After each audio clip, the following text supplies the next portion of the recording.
Welcome, ladies and gentlemen. Thank you so much for your great support always. I'm so grateful for your continued support to this channel. Thank you so much, ladies and gentlemen. Now, as I speak, nakwambia kinaumana. As majority members of parliament from Mount Kenya region, they are now furious, disappointed how they are busy selling William Ruto's agenda and defending William Ruto in Mount Kenya region. Yet, they are losing their political ground. As you speak, there is a memo nilisoma hapa in a certain video where Ichungwa, majority leader in the National Assembly, a member of parliament of Kikuyu constituency, Kiambu County, is now distancing himself from another scheduled Ruto's Mount Kenya development tour, as he is claiming that the blackmail and embarrassment he is receiving in Mount Kenya region is literally destroying his political career, and is not going to be part of now William Ruto's Mount Kenya region development tour yenye imekuwa scheduled again. As you speak, brothers and sisters in Mount Kenya region, they are now converging. You saw what Rigathi Gachagua said about Moses Kuria being humiliated. He was even called a thief. As even you look at how Moses Kuria was appointed to be the senior advisor of the government, rather giving William Kabogo the ministry and leaving Moses Kuria outside the cabinet.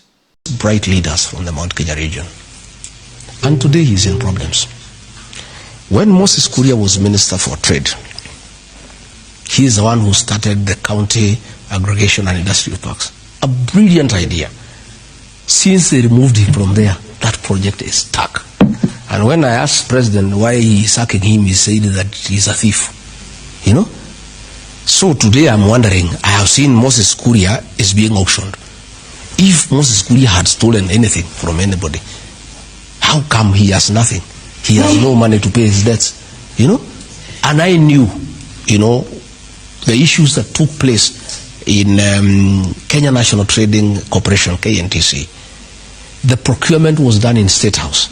And when they brought edible oil and rice and there was a scandal, they wanted to push it to Moses Kuria and another lady called Pamela who has been taken to court. And they have used this thing to intimidate Moses Kuria, that they can open, trumped up charges against him. But I really want to ask a question. I was asking myself, if the way the president told me he removed Moses Kuria as minister because he was corrupt, how come today that Moses Kuria, today the court allowed these things to be auctioned? If he had money he had stolen from the ministry, he would be able to pay his debts.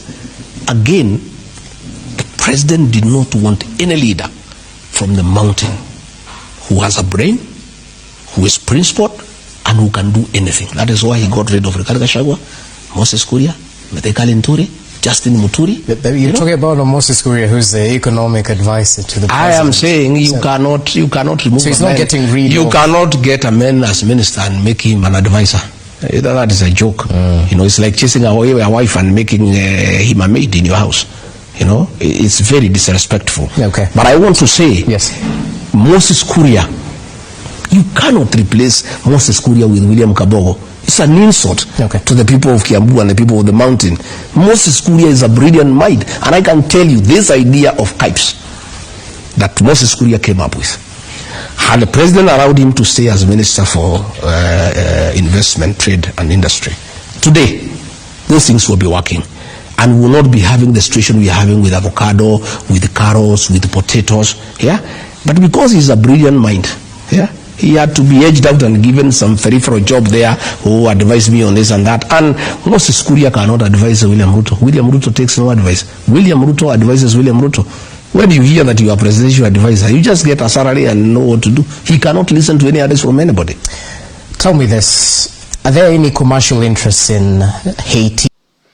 When Rigathi Gachagua is saying that, remember one thing. Rigathi Gachagua has been standing with few members of parliament against William Ruto.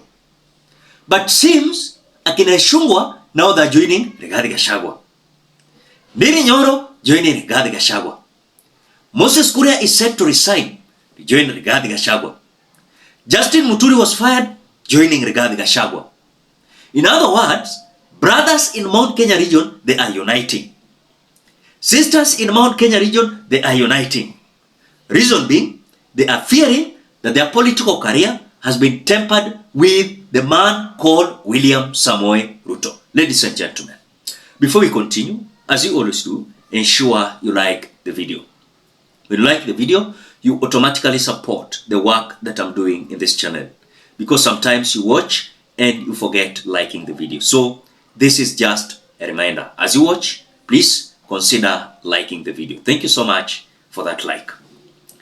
Another thing that you must notice in this politics of Mount Kenya region, majority of their political parties that signed an agreement with William Ruto's UDA party, like Justin Muturi's party, DP, Ferdinand Waititu's party. I saw this morning this party called Farmers Party. Farmers Party has decided to walk out on UDA, on Ruto's UDA party. When you look at the party of Moses Kuria, hiyo ilikuwa dissolved. Ukiangalia William Kaboga ako na party yake lakini si strong. What is the essence of this? When Rigathi Gachagua is saying William Ruto alifanya makosa kuchagua William Kaboga na kuacha Moses Kuria. Akisema hivyo, na on the same note, Moses Kuria loses to, of course, he has lost a case against Equity, where Moses Kuria fails to stop Equity Bank from auctioning his property in Kiambu over 54 million debt. Judge says bank followed the law. So the senior advisor in the government is being auctioned. Sawa is being auctioned. When he was the CS, we are being told hapo ndio alipata hii issue na malone. Wakati alikuwa na nini properties, ananunua properties, hapo ndio William Ruto akamtoa. Kumtoa ndio yeye akakuwa na shida ya miguu, akakuwa admitted pale Dubai. After kuwa admitted na akatoka Dubai kurudi, the court, when the Equity went to court, Moses Kuria had failed to service the loan worth 54 million Kenya shillings. The question is, when Moses Kuria was the Minister of Trade, Investment and Industry, according to Rigathi Gachagua, we are being told that William Ruto fired Moses Kuria because we were told that he said that Moses Kuria was a thief and he was not to work with Moses Kuria. When he said Moses Kuria was a thief as the CS of Investment, Trade and Industry, what is this that can assure us that Moses Kuria is not a thief while advising him? Something that is happening in Mountain is that wanasukuma ile mawe kubwa yenye haisongi, na hiyo mawe ni William Samoei Ruto. Wanabebwa ufala na William Ruto kwenda Mount Kenya region kusema tumetenga, tumepanga, tumeweka in 2 months time, in 1 week's time. But This man is doing nothing. So literally, when you look at how the members of parliament, elected leaders, and some those who are not elected but they supported William Ruto, those who were fired, kicked out of course from William Ruto's government, they're feeling like this was not the cause. So if vita yote that you're seeing William Ruto is having is that ameharibia siasa how my MPs from Mount Kenya region, where majority of them were not independent, and they focused on selling William Ruto's agenda in Mount Kenya region, failing to cater for the people that elected them. And now the people, they are feeling like, no, this is not the kind of leadership we elected. And so they must face the wrath of the people. And that is why when you see people like Ichungwa, they're coming out to say it is no, then it is no. They have realized the ground is hostile and William Ruto is not going to rescue them. Totally, he's not going to rescue them. What do you think, Kenyans? Perhaps that is just my opinion. You are free to give your opinion. Drop it at the comment section below. Otherwise, thank you so much because of your great support. Please consider subscribing, liking, commenting, and sharing this video. Bye-bye till we meet in another video.